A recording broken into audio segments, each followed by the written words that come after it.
Hello, in this video I want to talk about Salesforce because if you have ever searched anything about CRM, this name always pops up and you may be wondering, it's okay, what is Salesforce and why does every company seem to use it?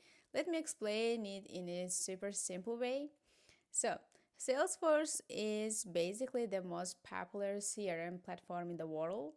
It's cloud based, meaning you don't download anything, and companies can use it from anywhere.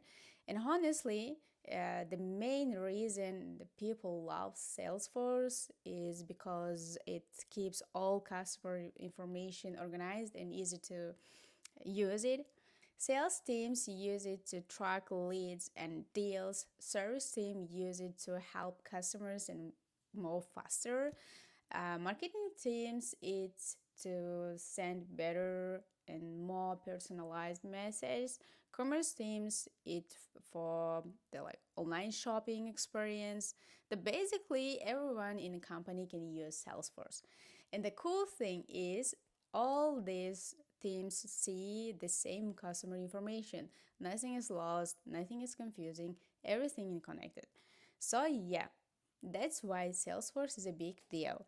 It's not just a tool, it's like a whole system that helps business work smarter and stay organized. And the next video, I will talk about how Salesforce uses AI and what part is honestly really interesting. So stay tuned for that.